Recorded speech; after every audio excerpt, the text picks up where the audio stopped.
Good morning. The sign of four हमारे syllabus का last novel 4.4। ये Sir Arthur Ignatius Conan Doyle ने लिखा है, जो कि एक ब्रिटिश राइटर थे और जिन्होंने शर्लॉक होम्स का बहुत मशहूर कैरेक्टर क्रिएट किया। आप में से जो लोग जासूसी नावल पढ़ने के शौकीन होंगे, डिटेक्टिव नावल, मिस्टीरियस स्टोरीज़, वो जानते होंगे ज़रूर इस कैरेक्टर के बारे में कि मिस्ट्री की दुनिया में इस कैरेक्टर का एक बहुत बड़ा नाम है और मर्डर की मिस्ट्री और जो भी अलग अलग जो क्राइम फिक्शन हो गया उसमें मिस्ट्री सॉल्व करने का काम किया करता था ये शर्लॉक होम्स। तो जो डॉयल है ये ओरिजिनली फिजिशियन थे और इनके पहले 4 नावल और 50 से ज़्यादा स्टोरीज होम्स और डॉक्टर वाटसन के बारे में रही। दोनों ही ये डिटेक्टिव कैरेक्टर हैं।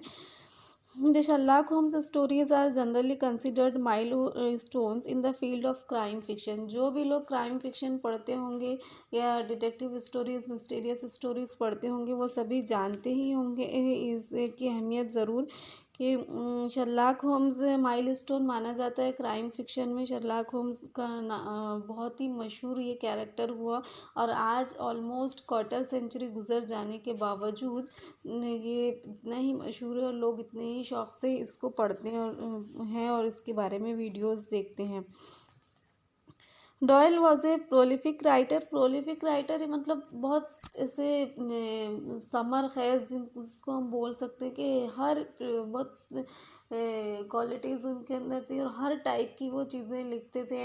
ऐसा नहीं कि सिर्फ डिटेक्टिव स्टोरीज तक के, डिटेक्टिव नावल तक के ही उनका फिक्शन महदूद नहीं था, बल्कि उन्होंने हर तरह का लिखा है। साइंस फिक्शन लिखा है, फैंटेसी लिखा है, ह्यूमरस स्टोरीज़ लिखी हैं, रोमांटिक स्टोरीज़ लिखी है, पोइट्री लिखी, नॉन फिक्शन लिखा, हिस्टोरिकल नावल लिखे। तो ये एक प्रोलिफिक राइटर रहे हैं। One of Doyle's earliest short stories J Habakuk Jefferson statements help to popularise the mystery of the Mary Celeste. Mary Celeste की मिस्ट्री जो बहुत मशहूर हुई वो इसी कहानी से हुई, इनकी ही कहानी से, जिसका नाम जे हैबेक्विक जेफरसन स्टेटमेंट था। द साइन ऑफ फोर जो नावल हम पढ़ने जा रहे हैं is the second novel of Arthur Conan Doyle in which Sherlock homes and doctor Watson solve the mystery of the hidden treasure and murder. इन्होंने total 4 novel लिखे हैं, जिसमें से ये इनका सेकेंड नावल था द साइन ऑफ फोर, जिसमें doctor Watson और शर्लॉक होम्स, ये जो दो कैरेक्टर हैं, इन्होंने ट्रेजर एंड मर्डर की मिस्ट्री को सॉल्व किया है। इस नावल में major character Sherlock Holmes, Mary Morstan, Thaddeus Sholto, Toby, John Watson, major Sholto और टोंगा है। तो आउटलाइन ऑफ द नावल देखते हैं हम। The novel begins with Holmes and Dr. Watson engaged in a discussion when Mary Morstan, a young woman who desires home advice, soon visits the two at their place। Novel ऐसे शुरू होता है ये कि doctor Watson और Sherlock Holmes दोनों किसी बात पे डिस्कशन कर रहे हैं। तो मैरी मॉर्स्टन जो कि एक यंग लेडी है, वो होम्स से मिलने की ख्वाहिश रखती है, उससे मशवरा लेना चाहती हैं। वो मुलाकात करती हैं इन दोनों से ड्यूरिंग द मीटिंग, और इस मुलाकात में वो बताती है शर्लॉक होम्स एक डिटेक्टिव है और वो इसीलिए उनसे मिलना भी चाहती है कि Mary tells that after her father disappeared under mysterious circumstances some 10 years ago she began receiving a large pearl in the mail on the same day of every year। वो बताती है कि उसके फादर पुरअसरार हालत में गुम हो चुके थे 10 साल पहले अचानक उसके फादर गुम हो गए और उसके बाद उनका कोई पता भी नहीं चला। वो कहाँ गए, ज़िंदा है, मर गए, क्या हुआ उनका और कैसे क्या वो गायब हुए। मिस्टीरियस कंडीशन में, मिस्टीरियस हर सर्कमस्टेंसेस में वो गायब हुए थे बिल्कुल ही अचानक।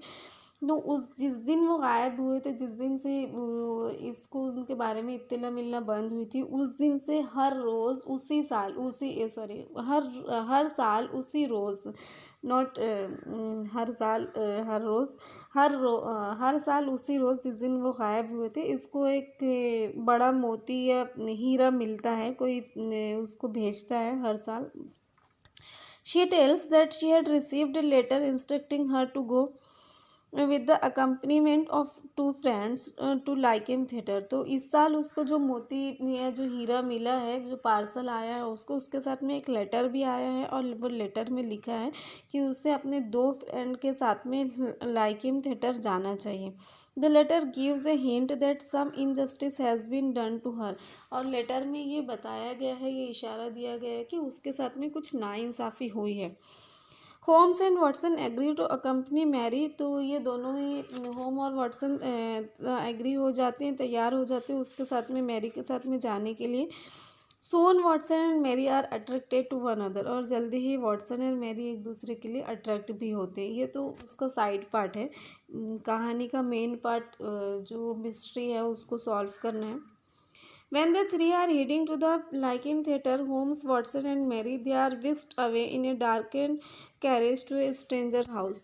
तो जब ये तीनों ही, थ्री आर हीडिंग, जब ये दोनों वॉटसन और मैरी जब ये तीनों वहाँ पे पहुँचते हैं लाइकेम थिएटर की, तो उन्हें एक तारीख गाड़ी में, एक बहुत अंधेरी गाड़ी में एक अजनबी घर में ले जाया जाता है, स्ट्रेंज हाउस में ले जाया जाता है।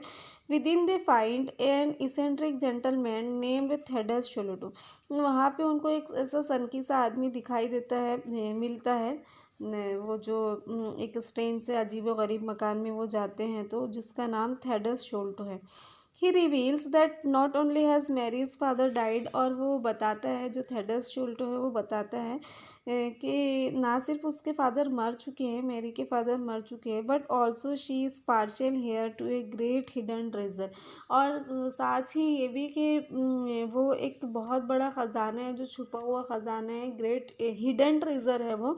तो वो उसके एक हिस्से की वो हकदार है, उसकी वारिस भी है, हेयर है वो उसकी।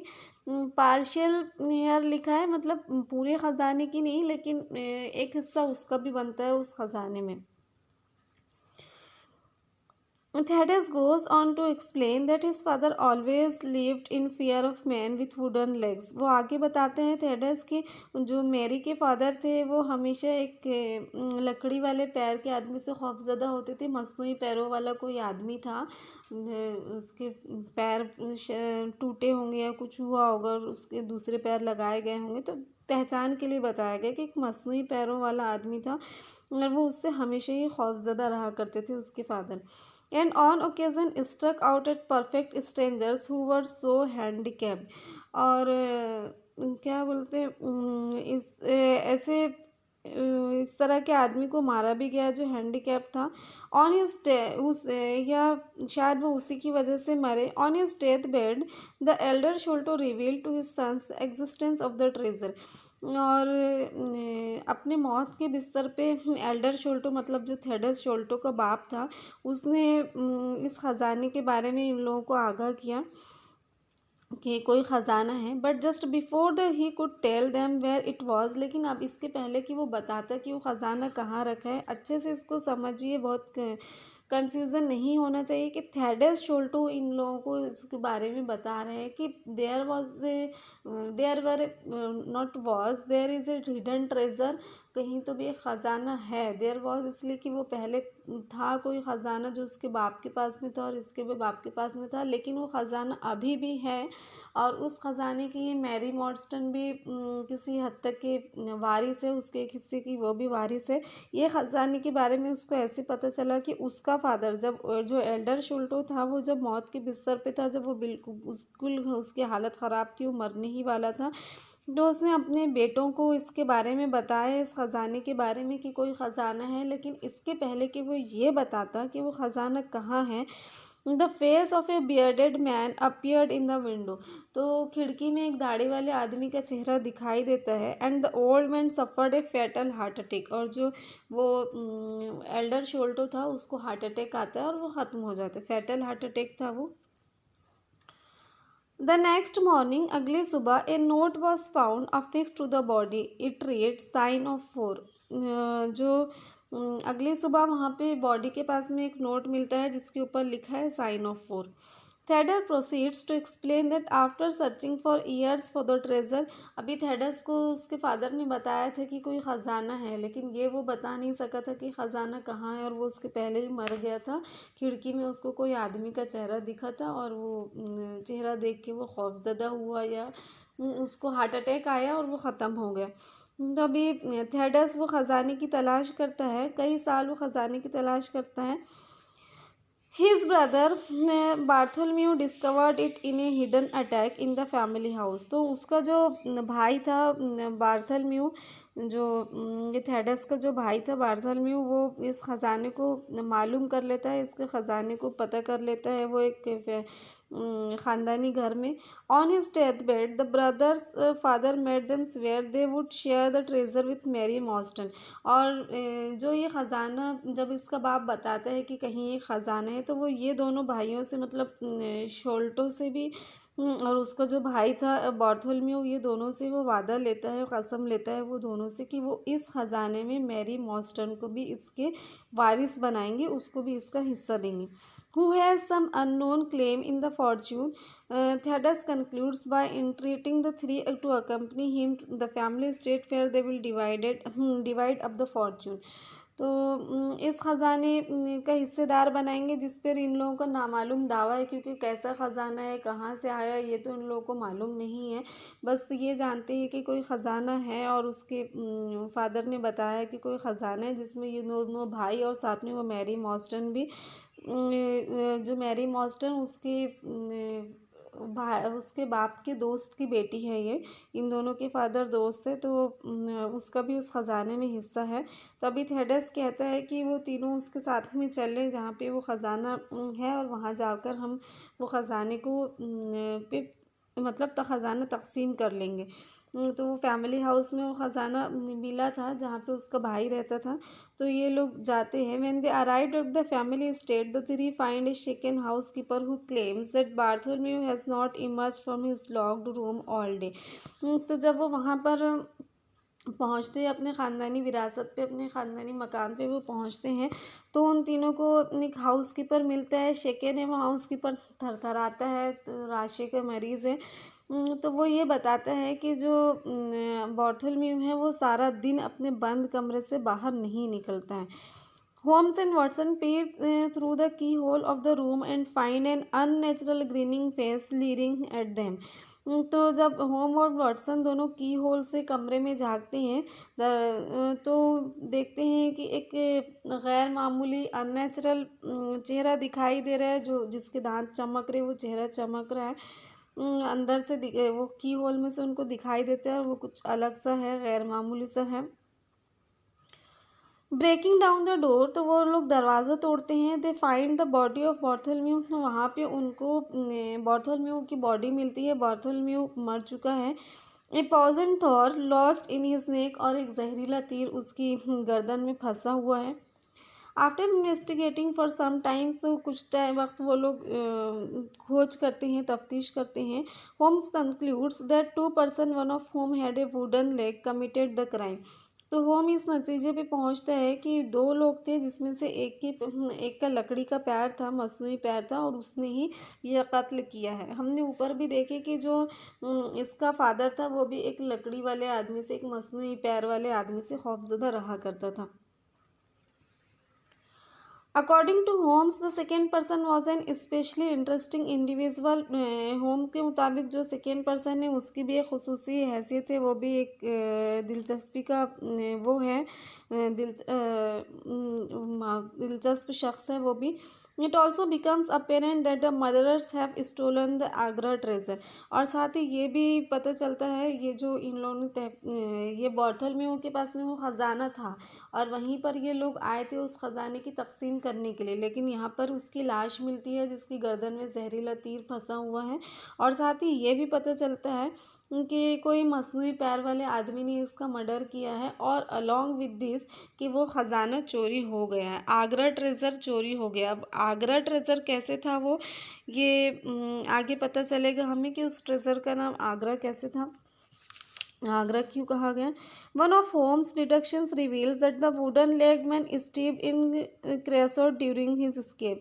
फिर वो और भी तहकीक करता है, जो शर्लॉक होम्स है वो और भी तहकीक करता है, और उससे उसको पता चलता है जो लकड़ी की टांगों वाला शख्स है वो भागता है। जब भागता है तो जो वो मिट्टी का तेल का वो टपकता है वहाँ से। Following up on his lead Holmes and Watson borrow dog to follow the scent. वो उसके पीछे भागने से वो जो एक खुशबू है, जो एक स्मेल सी आती है, वो जहाँ पे गया है उस रास्ते पे, तो ये लोग एक डॉग को अपने साथ में लेते हैं वो खुशबू से पता लगाने के लिए कि ये कहाँ गया है। Their search leads them to the edge of the Thames. तो वो पता लगाते लगाते थैम्स के किनारे पहुंचते हैं। Where it is clear the two criminals hired a boat. जहाँ पे ये पता चलता है कि ये जो दोनों मुजरिम थे, जो दोनों लोग जिन्होंने मर्डर किया था, उन्होंने एक कश्ती किराए पे ली है। Over the next few days, और आने वाले कुछ दिनों में, Holmes recruit his Baker Street Irregulars. तो जो शर्लॉक होम्स है वो कुछ वहाँ के कुछ आबाशों को, कुछ ऐसे लोगों को जो थोड़े गुंडे टाइप के होते हैं, थोड़े मजबूत टाइप के होते हैं, उन लोगों को वो हायर करता है इनकी तलाश करने के लिए। A gang of street urchins to search the river for the boat. और ये लोग नदी में वो कश्ती की तलाश करते हैं जिससे ये दोनों लोग भाग चुके हैं, फरार हो चुके हैं, जिन्होंने मर्डर किया था। व्हेन दीज एफर्ट्स फेल, जब ये सारी कोशिशें नाकाम हो जाती है, Holmes in disguise makes a search himself. तो जो शर्लॉक होम्स है वो भेस बदल कर खुद ही तलाश करने के लिए निकल पड़ता है। डिस्गाइज वो खुद ही, पहले उसने कुछ लड़कों को हायर किया था, वो लोग तलाश करते हैं लेकिन उनको नहीं मिलता है, कोशिशें नाकाम हो जाती, तो शर्लॉक होम्स खुद भेस बदल के वो तलाश करने के लिए निकलता है। And discovers that the boat the Aurora has been camouflaged. और उसको ये पता चलता है कि वो जो ऑरा बोट थी तो अभी वो चेंज हो गई है, उसको बदल दिया गया है, और उसके मतलब रूप उसका बदल दिया गया है या फिर वो चेंज कर दी गई है। तो देखेंगे हम आगे कि वो उसको शर्लॉक होम्स को भी वो मिल पाती है, नहीं मिल पाती है वो बोट जिसमें ये दोनों लोग फरार हो गए हैं। तो नेक्स्ट क्लास में देखेंगे इंशाल्लाह। Have a good day.